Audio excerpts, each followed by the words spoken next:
Hi అండి, welcome to Teju's kitchen. ఈరోజు శంకర్ చేపలతో చేపల పులుసు ఎలా తయారు చేసుకుందామో చూద్దామండి. దానికోసం ముందుగా మసాలా ప్రిపేర్ చేసుకుందాం. స్టవ్ మీద ప్యాన్ పెట్టుకొని 2 టేబుల్ స్పూన్ల ధనియాలు, 1 టేబుల్ స్పూన్ జీలకర్ర, 1/2 టేబుల్ స్పూన్ మెంతులు, 2-3 లవంగాలు, 1/2 టేబుల్ స్పూన్ మిరియాలు వేసుకొని మీడియం ఫ్లేమ్లో పెట్టుకొని ఫ్రై చేసుకోవాలి. పచ్చివాసన పోయేంత వరకు ఈ మసాలా దినుసులు.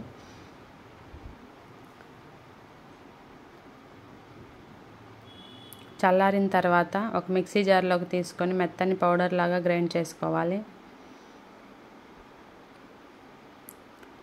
ఎండు కొబ్బరి ముక్కల్ని కట్ చేసుకొని వేసుకొని మిక్సీ వేసుకోవాలి. 12-13 వెల్లుల్లి రెబ్బల్ని పొట్టు తీసుకొని వేసుకొని మిక్సీ పట్టుకోవాలి. మసాలా పక్కన పెట్టుకొని వాష్ చేసుకున్న చేపల ముక్కల్లో 1/2 టేబుల్ స్పూన్ పసుపు, 1 table spoon salt, 1 table spoon కారం, 1 టేబుల్ స్పూన్ అల్లం వెల్లుల్లి పేస్ట్ ఫ్రెష్గా నూరుకొని వేసుకోవాలండి.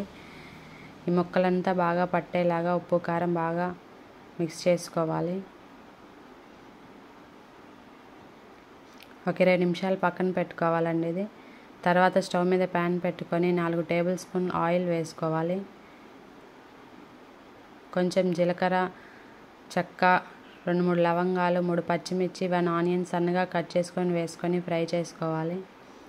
1/2 టేబుల్ స్పూన్ పసుపు వేసుకోవాలి.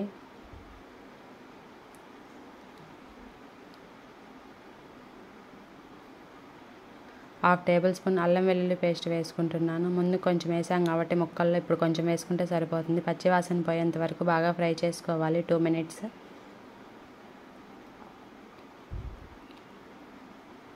ముందుగా మిక్సీ పట్టుకున్న ఈ మసాలా పౌడర్ని ఇందులోకి యాడ్ చేసుకొని మిక్స్ చేసుకోవాలి. 1 మినిట్ ఫ్రై చేసుకోవాలి. నిమ్మకాయ సైజ్ అంత చింతపండుని నానబెట్టుకొని రసం తీసుకొని 1 కప్పు యాడ్ చేసుకుంటున్నాను. 1 టేబుల్ స్పూన్ కారం, 1 టేబుల్ స్పూన్ సాల్ట్ వేసుకుంటున్నాను పులుసుకు సరిపోయినంత.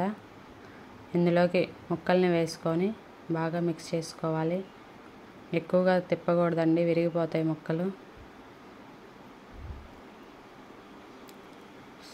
స్లోగా గరిటెతో కలుపుకోవాలి. ఉప్పు కారం బాగా ముక్కలకి పట్టేలాగా పులుసు అంతా.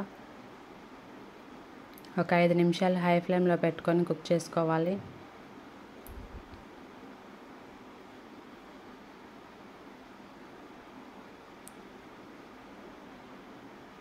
ఉప్పు కారం సరిపోకపోతే ఈ టైంలో అడ్జస్ట్ చేసుకోవచ్చండి. కొంచెం సాల్ట్, కొంచెం కారం యాడ్ చేసుకుంటున్నాను. మీ టేస్ట్ బట్టి వేసుకోవచ్చు. ఎక్కువ కలపకుండా గంటితో ఇలా చూపిస్తున్న విధంగా కలుపుకోవాలి. ముక్క విరగకుండా ఉండిద్దండి. చేపలు త్వరగా ఉడికిపోతాయి. చూడండి, రెడీ అయిపోయింది చేపల పులుసు. ముక్క కూడా బాగా ఉడికిందండి. లాస్ట్లో కట్ చేసుకున్న కొత్తిమీర వేసుకొని స్టవ్ ఆఫ్ చేసుకుంటే వేడివేడిగా శంకర చేపల పులుసు ready. Okay friends, bye. Subscribe to my channel Teju's kitchen.